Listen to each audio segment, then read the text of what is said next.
Tomorrow morning, the richest and poorest people on Earth wake up equally wealthy. Let's see if this works. Global wealth, by recent estimates, sits around $454 trillion.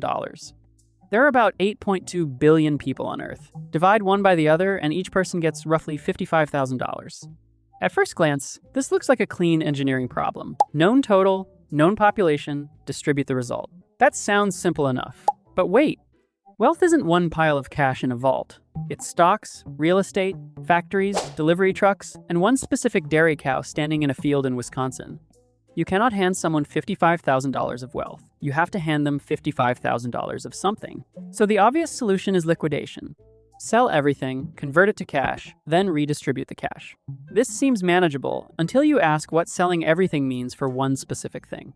Take that Wisconsin cow. She's worth maybe $1,500. Redistributing her value requires a buyer, a truck, and paperwork. Now multiply that by every forklift, in every warehouse, and every traffic light control box, at every intersection on Earth. This creates a new problem. Who buys a traffic light? The obvious solution is to sell the whole traffic light and divide the proceeds. Unfortunately, the value of a traffic light comes largely from being attached to an intersection. Detached from the intersection, it's mostly a waterproof collection of colored bulbs. Here's a side path worth pausing on.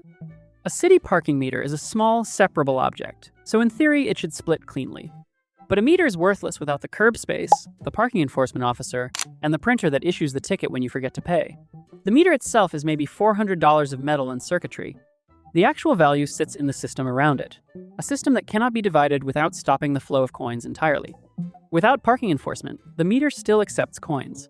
It simply becomes a weather-resistant donation box. We can fix this, maybe, by leaving infrastructure alone and only redistributing liquid financial assets. That sounds manageable. Let's see what happens. Global stock markets are worth around $115 trillion. At first glance, this seems easy. Stocks are already divided into shares. Unfortunately, they are divided into shares, not liquidated all at once. Liquidate even 10% of that in a single week, and you're selling far more shares than markets normally process in a year. Prices collapse the moment selling starts because a share's price assumes only a small fraction of shares trade at once. Unfortunately, it gets worse. Suppose you still manage to credit everyone $55,000 in cash on a single Tuesday?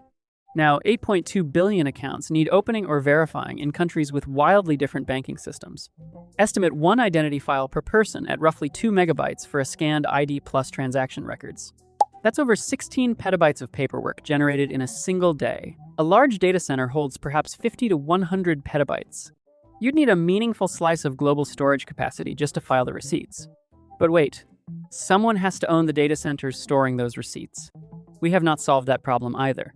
The ownership records themselves now have value. They contain the legal claims to hundreds of trillions of dollars in assets, which means the ownership records are assets, which means they must also be redistributed. We have accidentally created a second ownership problem whose purpose is keeping track of the first one.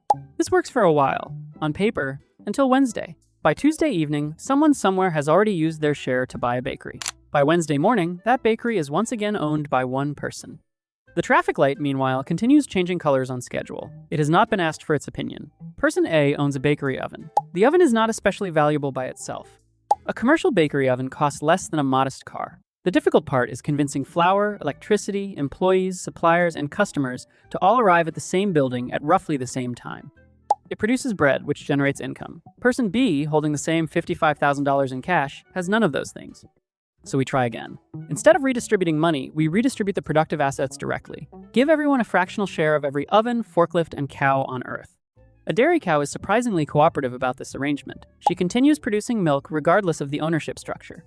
This seems manageable until you ask what 1/16 of a dairy cow means at 6 in the morning. The obvious solution is to appoint one person to handle the milking. Unfortunately, selecting that person requires solving the ownership problem we were trying to avoid. And that turns out to be the real question we were actually asking. Not how to divide wealth, but how to divide coordination. The invisible agreement that lets one person run one oven, one cow, or one traffic light without 16 owners arguing over a milking schedule. By this point, the cow is still producing milk, the traffic light is still changing colors, the bakery oven is still capable of baking bread. None of them appear especially concerned about who owns them. The difficult part turned out not to be dividing the wealth. It was deciding who gets to make decisions about it afterward. The assets survived the redistribution. The coordination did not.